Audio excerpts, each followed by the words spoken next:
Ann Cornick for Paint and Porcelain Exchange. And today we're going to be working on a snow scene. Now it's a very, very easy project.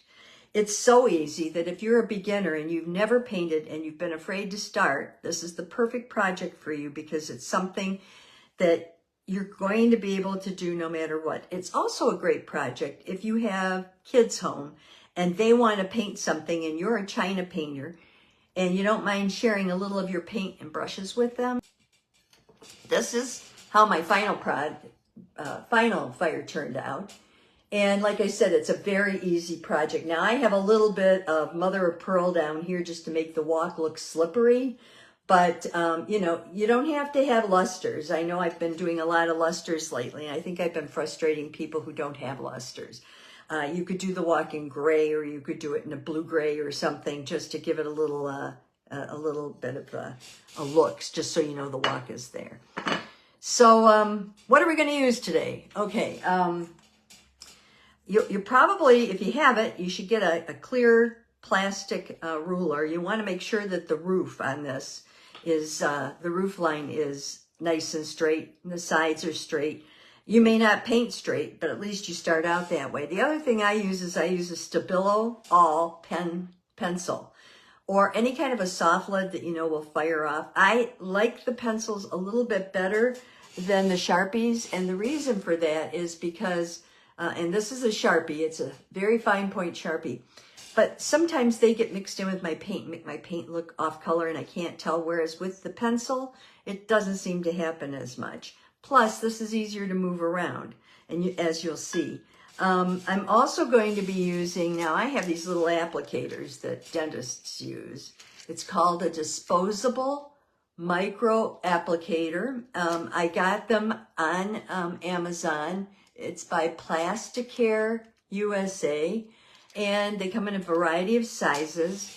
But if you don't want to, you know, why get that? I use them a lot, so I buy them, but you don't have to. If you have these little pointed Q-tips, they will work just as well for you. I use isopropyl alcohol for this. It's what I had in the house. So those are the items you'll need. The colors that you'll need should be bright, cheerful colors. And like I said, I kind of like the Scandinavian sort of look to this. So I found, of course, my carnation red. You want a red that doesn't fire out and is nice and bright. And look at this. Look at how bright that is. That's 2 fires. Then this is the red for you. Now, I looked for a blue for the sky, and I wanted one that was bright but dark. See what I mean by that? Bright but dark. And I came across, I had some of Paula Collins dark blue. Now, you don't have to use Paula Collins dark blue, but as you can see from the color there, I think you could mix maybe cobalt with a little navy, or cobalt with a little black, and maybe get that kind of a color. But it's a very rich, very bright color. It's hard to find both. You're going to want a rich brown, then you're going to want an egg or a yellow that plays well with red. You want darkest green and kind of a moss green, and then maybe a black. Brushes that I'm using one really fine one like this. It can be a scroller, it can be a pointer.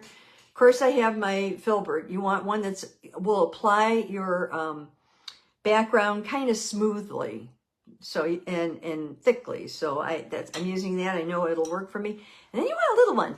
This is like I think it's a 2 or a 4. It's a 2. And you want a little one like this because it'll be easier to put the boards on the house if you use this. Now, I started on a plate, and it worked out well, but not. If you're a beginner, you could then progress to a mug. Now, I'm working on a mug. I'm making mug and plate sets that match. I don't know if they'll go anywhere. But when I did it on the mug, the one thing I did notice was that the snowflakes that looked more like snowflakes on my plate started to kind of droop and look a little bit more like clouds. But, you know, I don't care. I'm just looking for an unusual sky technique just to give that sky some character. And then so I put all my blue on this, and now for this, I will put all the little house and the trees and all that in. and fire it. And I think I'll probably do the little road in a blue or something. Here, beginner, I've already sketched on here what I want to do, but I haven't sketched it all because I want to show you a couple of things, okay? So I have my little house on there, as you can see. And what I do is I sketch in where I want the windows. Now, on the original, it just has 2 windows, one here, one here. And I thought I'd put a door on this because I kind of think it was missing something on the other one. And then I flip it this way and just sort of sketch them in so I kind of see now. Then I take my ruler and put it up like this across and just draw, just sort of even things up. If it's a flexible ruler, it makes it a lot easier to do this because you can push it down on the plate if the plate is concave, and it will easily work, you know, on it. Here we go. This is just to give me something to go by, and then of course you can do the middle of it. Just, I'm guesstimating. Oops. I'm off center. Okay, if you're off center, I just use a Q-tip to erase. And the reason I use a Q-tip is because it keeps it nice and clean and it doesn't distract from what I'm trying to do. So there, I'll put it there and I'll put it and there. And then this one up here, I think I can just sort of sketch it there and there. Now, when I sketch, I tend to not put in all the trees and everything. I put a line where I want to put a tree, and that's it. Because if you put too much in to work with, like normally I wouldn't even put in these between the posts. I just want to know where my posts are. So I can erase this out of here. And if I want to move my posts up, I can move them up a little. Put them maybe here.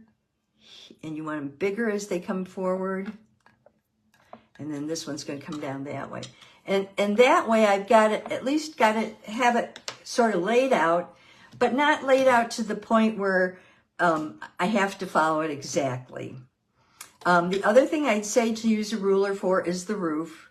I know mine's a little off. You're eventually going to be putting some shading underneath the roof, so it can be a little bit off. You don't have to be perfect with it. But I wanted a roof kind of like I had on my other house, which is it's a salt box. We call them salt boxes here. And that means one side is a little longer than the other. So that's kind of what I did here. Alrighty. So let's get into painting. This is a very simple thing to do. We want to start with the sky. I'm going to bring it down just a little bit so you can see the sky. And I use my Turpenoid Natural for this. You can use whatever paint you want. And I'm going to be going into that color, that dark blue. And I'm going to, when I load my brush, I am going to wiggle it a little to try to get it as dark as I can because I really want this to be dark out here. Okay. At the very end, when I'm all done, I will go through and wipe off the edge so that it looks good. Now, I want this to be smooth, but at the same time, right now, I just want to put the paint on so that it's heavy enough that it looks like a kind of a stormy or an evening sky. I chose a plate that has a real pretty edge. I think you can see it there, yeah. And so it's up to you what you want to do. But when you have snow like this, choosing a plate that has a kind of a roughly edge will, I think, enhance the snow and really make it look pretty. So I'm just plopping this on, and that's what I mean about this being a simple project that children or beginners can do. And I've got to fill in all those little spots on that plate. Okay, I keep putting more and more oil on my brush because in order to get it to move, you do have to add oil. And I'm just going to go around my house gently. Okay, there we go. And I'm starting with the sky because when I do hills and everything, I can then wipe out where I want the snow to go. But I'm trying as hard as I can to get it right to the edge here with the sky. And I'm trying to do it quickly because I do want to kind of kind of smooth this. It's a little bit, it needs a little oil. When it drags like that, it doesn't have enough oil. So you want to add oil to it. Okay. Now, having an edge like this that's all ripply and everything does make it harder to keep things smooth. So one tip about smoothing things is go the one direction first and then go the opposite direction. And it will help you smooth things. Yeah, I'm pretty happy with the way it turned out. Now you see all those little bushes from my brush? I'm trying to kind of smooth those a little. Here we go. All right, now I want this to set up because I want to do the technique that I want to show you in the sky. And the only way I can do it is to have this set up pretty well. Now I'm going to clean my brush. So now I'm just going to take my little pointy guy here, and I'm just going to use him to kind of clean out where I got the blue on here.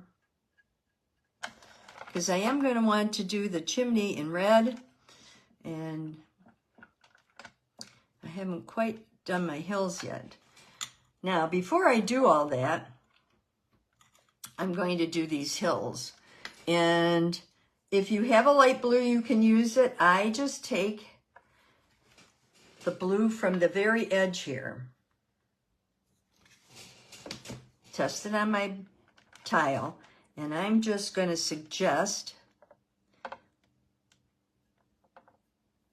I'm using the brush very flat, pulling, not really painting, pulling, to get that look of shade on the hill.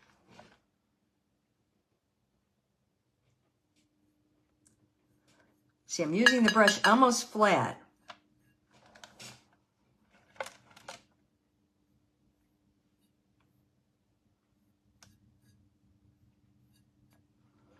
Okay, and you have to think about where you're going to need the snow to appear. So you want to give the snow a little color. Snow is not white. Okay, and then I'm going to put it also along the front of the house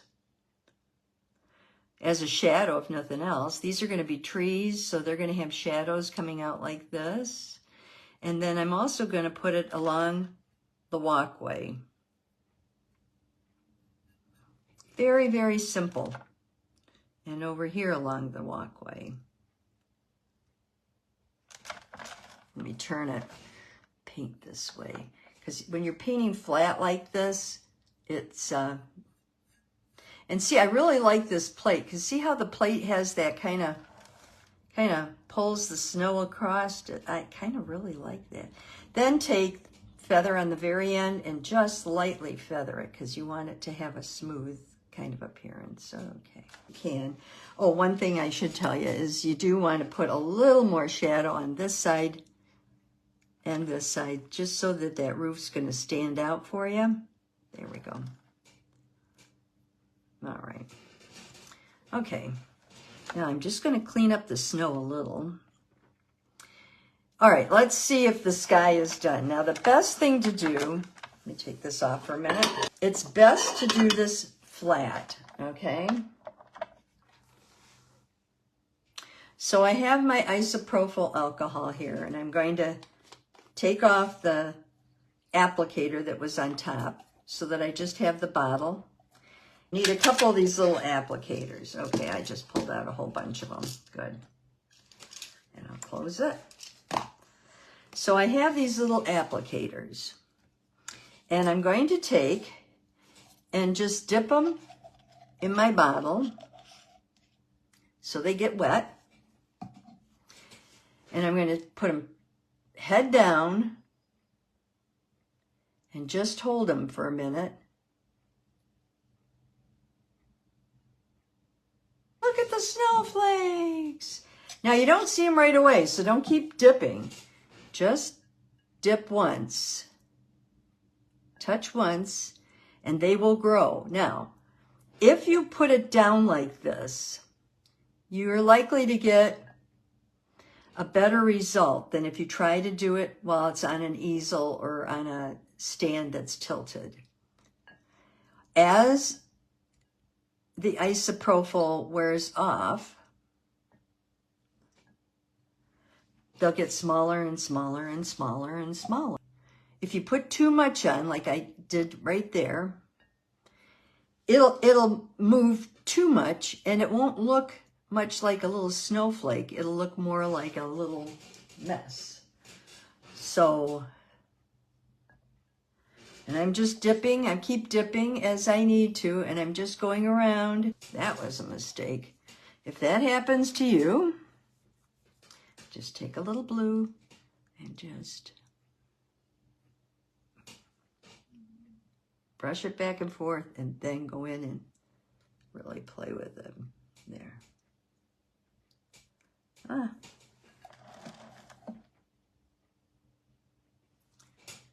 Going to get some real paint here. Yeah, there we go. The alcohol is kind of fights you. So if that happens, pull away from the alcohol. Try not to pull through the alcohol. And then just try to blend it in. Okay. Now, what if I did a Q-tip? Okay, here's a Q-tip. First, I dip it. And then I just hold it like this. But it's not as... It doesn't make as big a mark as I would like. Okay, so that's the sky. And now we're going to start working on a little house. I have my number 2 brush, and I'm going to dip it in carnation. I'm going to start with the bricks. You want one here, one here, one here, one here, and then go back in and fill them in a little bit. Leave a little bit of separation between them. Just a tad.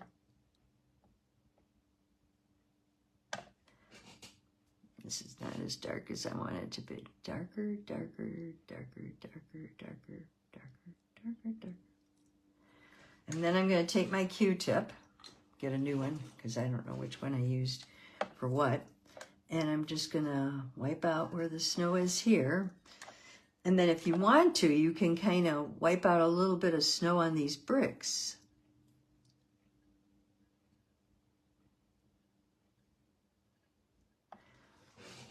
And then on the second fire, you can come back and make them more distinct. You can put a little darkness in there if you want, or whatever you want to do. There we go. That's a little better. Yeah. Now on the house, I turn it sideways. And I start at the top. And I'm going to put a little board across. And the next board, and the next board. And if you have the right size brush, you should be able to do this without any problem.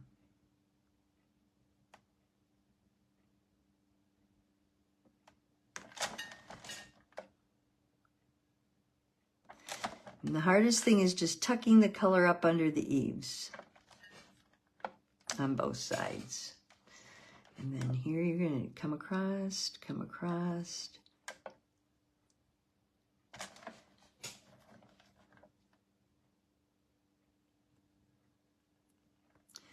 So this is a very simple, like I said, this is a beginner project. You just lay your brush flat and pull. Flat and pull. We'll come down here where it's a little easier to see, and we'll just pull them across like this. Now remember, this is the first fire, so if you don't have them completely, you know, they're a little ragged like mine are there, that's fine. First fire can be that way. And you can smooth it out on the second fire. There we go.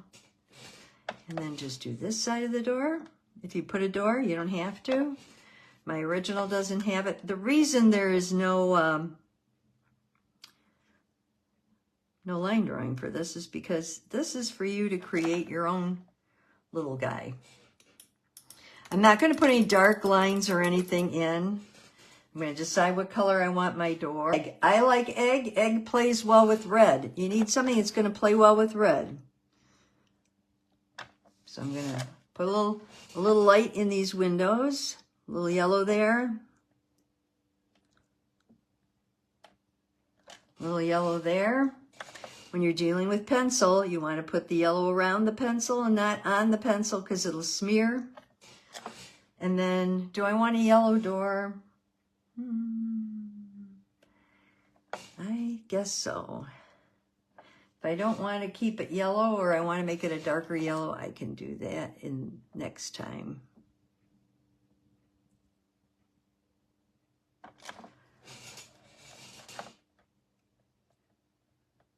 And I'll put any kind of decoration or what have you I'm putting on it next time too.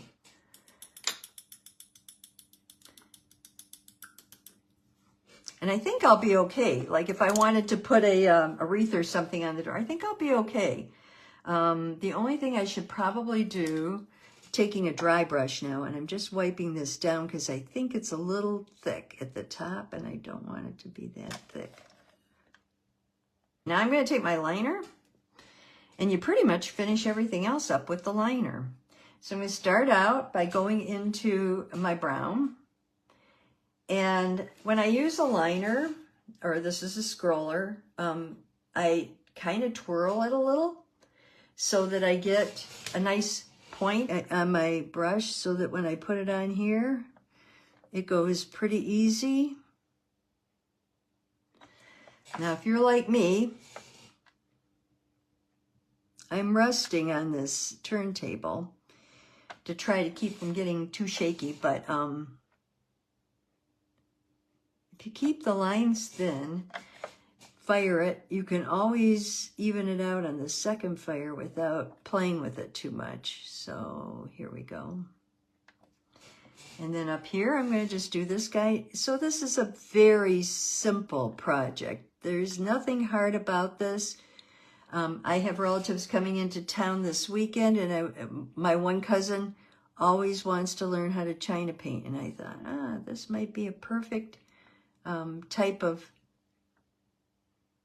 project for her. I'm just going to outline this because I just think I will. I don't know why. I just decided I would. Okay, and that's it for the house. Very easy. Now for the, I'm going to do the trees next. I'm working down because I don't want to get my hand in things. Look at some of these up here at the top. Can you see how pretty they are? This one in particular, I really like. See that one there? It really looks like a little snowflake. I mean, I just think it's a very pretty technique. And it works pretty well. So now I'm turning this upside down to do my trees. And I'm just going to draw a trunk. Kind of an interrupted trunk. As a guide. And I can do the same up in here. Maybe I want a little tree right here. I know it's going to go into the house.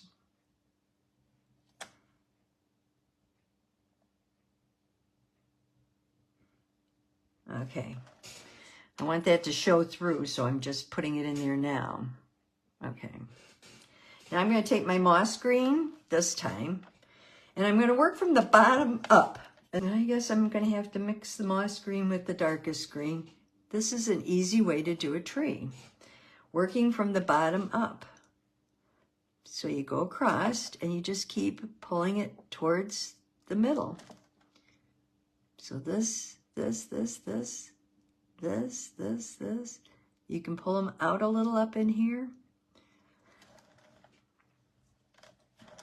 You can do the same thing over here. I start with the bottom. I know a lot of people start with the top. I just think for a beginner, this is an easier way to do it. And then this is going to be your big guy.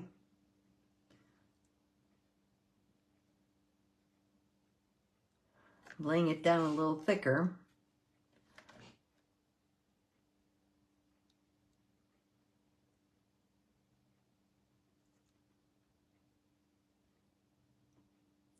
Oops. Now this is where some of that pattern on the edge may or may not help you. Okay, and then we're going to go over here and do the same thing now with this guy, because he's here next to the house. I'm going to wipe out the side that's closest to the house, just so that I'm not fighting with it.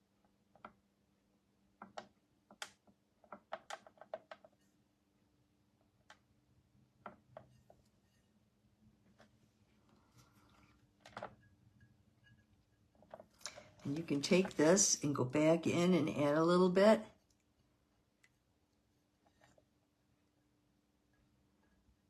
Make it look like a little snow on there.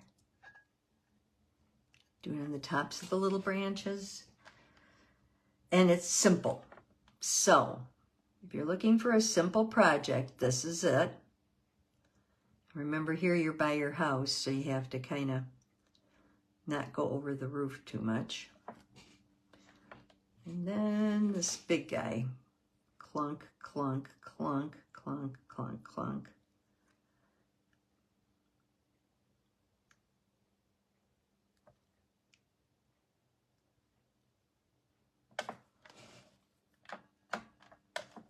Now you can make these as tall or as short as you want them.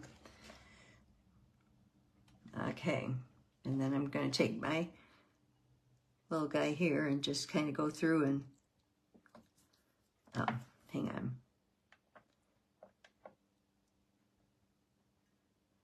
Use the side that's falling apart. And then up in here, I'll do this. Just very delicately. We just want to look like there's a little snow on them. And then we'll do our fence. I'm just doing it with lines this time. And then I'll increase everything the next time. I just want to get it blocked in the first time. And then I'm going to take and draw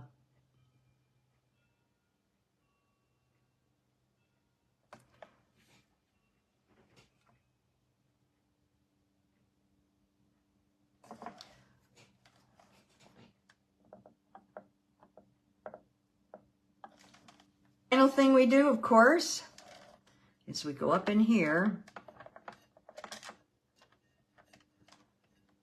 and we start cleaning it up a little. And then I'm going to take and hold up the plate a minute just to make sure that it didn't have anything on the back. And then lean forward just a little here. Get a little more of a edge on the plate. Okay.